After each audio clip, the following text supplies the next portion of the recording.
Wow. It's quite a lot hearing all of this, isn't it? Quite a lot. So here I go. Church at the margins. What's this all about? So, Church at the margins is new Christian communities amongst and led by people experiencing poverty, people who are economically struggling. I think we need to hear what it is and what it isn't, okay? Church at the margins is really important. We're not doing this to people. It's very much about with people at the margins. It's not for, it's not delivering, it's very much alongside. And it's about church, Christian community, places where people can gather together and experience God together, where people can learn about God. So I think I want to make the distinction between church at the margins and mission activity at the margins. So mission might be a food bank. This is about the bridge that takes people from coming to a provision to gathering as community. So it's more like what Marion was saying. There's a hint that's more like what Lauren was talking about. The intentional desire to talk to people, to connect with people, to hear about their lives and their perspectives.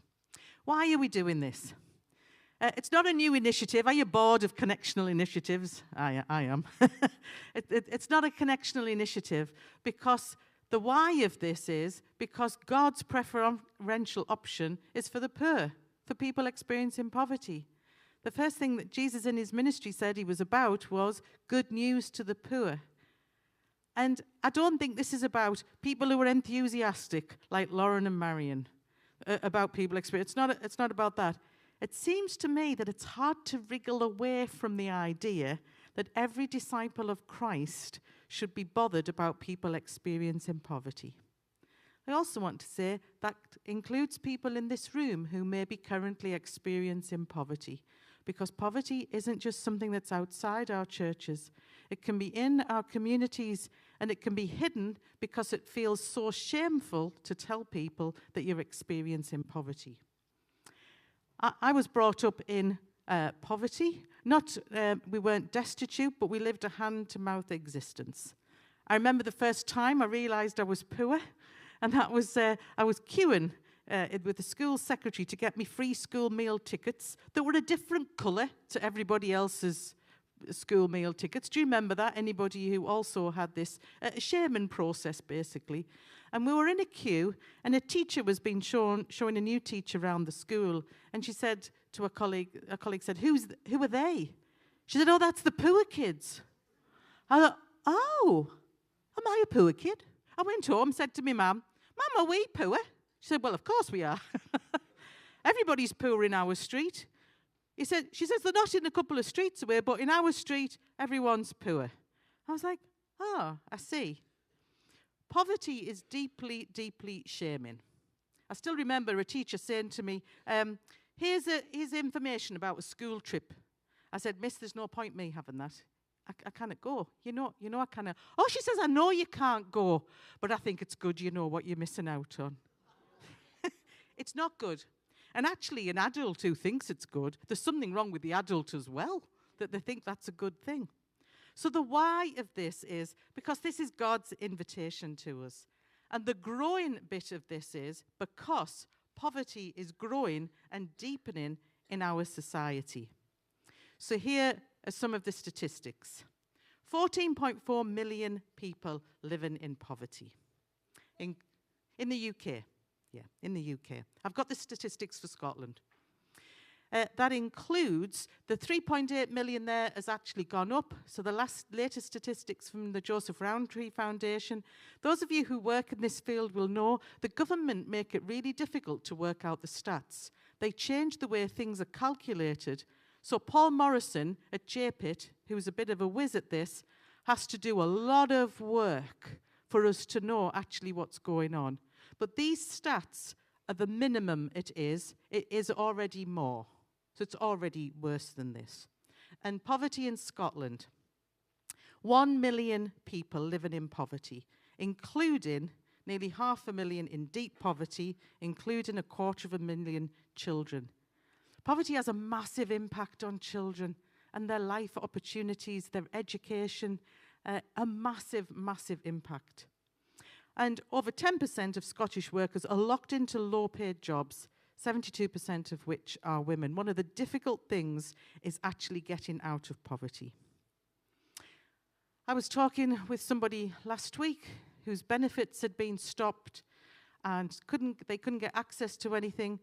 The only thing they had in the house was a packet of gravy granules.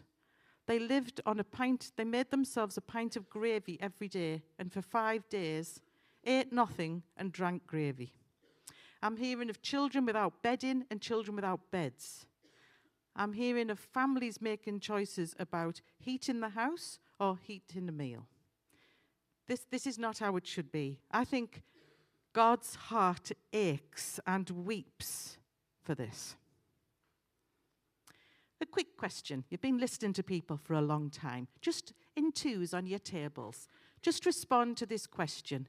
What is the opposite of poverty? What is the opposite of poverty? Just buzz together. Anyone want to shout out the sorts of things you were saying? If I just generally sweep the room. What is the opposite of poverty? What did Elon Musk? Absolutely, absolutely. Obscene wealth. Obscene. Wealthy, yeah? Or well-being. Well-being, thank you. Well-being. Yeah. Sufficiency, yeah. Imran? Basic needs met, yeah? Anyone else? Choices, yes. Choices. Yeah. Yeah. One of the challenges of food banks, particularly in the pandemic, was people going to the food bank but unable to get the things, excuse me, that, ingredients to make meals that their children enjoyed. Excuse me. Particularly specific cultural groups. Yeah, cheers. Been talking too much. Well done for not cheering, Mark. Here's this is just my definition. It's not right or wrong. This is just how I think of it. The opposite of poverty is enough to live. It's not abundance. The opposite of poverty isn't abundance to me. It's enough. We need to do better at living with, all of us need to live with enough to save the planet. Talk to Hamish for more about that. Enough to participate so that we can actually do things together, and enough to contribute. So I had a chap the other week who said to me, really enjoyed he goes to this tea and toast thing that one of my colleagues puts on. And he said, do you know what was really fab, Eunice? The food bank had my favourite peanut butter, favourite jar of peanut butter. So I took it and I took it to the tea and toast. And they all had my favourite peanut butter on toast. His face was ridiculous. It was like ridiculous joy. Peanut butter. On toast. Why?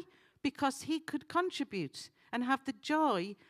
And it had been, he said, I can't remember the last time I did that.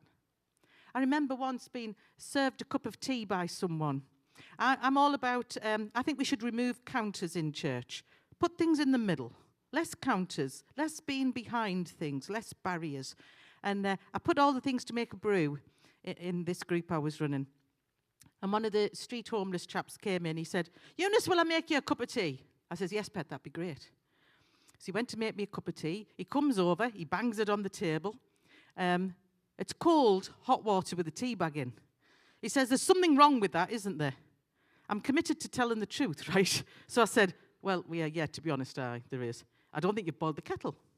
No, boil the kettle, he says. Aye, boil the kettle. He goes back, he boils the kettle. He makes it again. He brings it over again. There you go, Eunice. Oh, do you take milk? Yes, I take milk. I didn't rescue it. He goes back over, he puts milk in, he comes back over again, he sits down, he's chuffed to bits. Ah, Eunice, do you take sugar? No, I don't take sugar. After that, he always made my cup of tea. And I was always in need of a cup of tea, even when I wasn't, to be honest. Because I wanted to give him the dignity of making a cup of tea and participating and just joining in. The joy on his face was incredible. As I said before, 1 in 5 people in the UK experiencing poverty. 3.8 million experiencing destitution.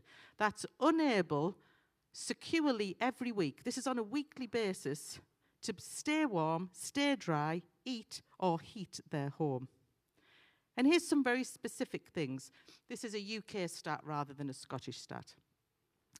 43% of families with 3 or more kids were in poverty.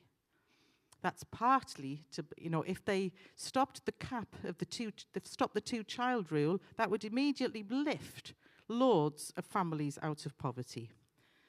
The pandemic, to my mind, revealed the pandemic of racism that is within our society. And these statistics of poverty also explain the pandemic of racism. We've already said that. This is a statistic that I think is particularly miserable and counters the myth that some people say, they just need to get back into work. Loads of people are in poverty and in work. In fact, there's loads of people doing 2 or 3 jobs and they still can't make ends meet. This idea, the myth of the undeserving poor, is alive and well, and it's rearing its ugly head again. Do you remember the brilliant report J. Pitt wrote, The Truth and Lies About Poverty? It's virtually unchanged since it was written. What was written there is still true now. Move on to this. So these are the Church at the Margins theological foundations. And the one I want to mention is God's preferential option for the poor I've already talked about. I've talked about interdependence. So this is very much nothing about us without us is for us. We need to be working with and alongside, deeply connected to communities of poverty. People experiencing poverty are the experts in the responses. We are not. We who are not in poverty are not. And evangelism and social justice. The E word, Laron. Apologies, mate. Evangelism, I think, fundamentally is a good word. It has been misused, and certainly its actions have been terrible. So I get why we're uncomfortable. I want to recover the word. The word is good news, the good news of God. I think there is no good news without justice, and there is no justice without good news. And here's a slide I'd like just to bring to your attention before I finish. I was telling you this morning about the church I grew up in, where they didn't think the Methodists were a proper church, yeah? Part of the reason was that the church I grew up in was all about saving souls. So my dad used to push tracts through windows, little tracts with lots of dense writing on. He used to do all kinds of things. He would do street preaching and everything. And he was all about that kind of shouty evangelism. The Methodist Church was over here in terms of social justice. It was giving people fridges. It was providing food. It was doing all kinds of things. And when I said to me dad, at the age of 14, I was going to the Methodist Church because the boys were better looking. That's the honest truth. It's now to do with Jesus. My dad said, don't be going there every week. They don't really know about God. They don't do evangelism, and you won't get to heaven. You need to come to our church once a month at least. I was like, well, fair enough. I was a bit worried about not going to heaven. I think we have often separated social justice and evangelism, and we've said they're opposites things, and I think that's nonsense. I think the two are deeply intertwined, and love is at the intersection of them. So I think this sense of we need to recover their deep, deep, deep connection and resist the idea that we think we do one without the other. My final question that is just left as a pausing question because you haven't got time to answer it now is how could you and your church connect and be good news to people experiencing poverty? So I don't want anyone to create a church at the margins, friends. Absolutely not. Not until you've connected with people experiencing poverty, when you've made new friends amongst people, and then you see what might emerge when you listen to God together. That's the whole point of Church at the Margins. Thank you.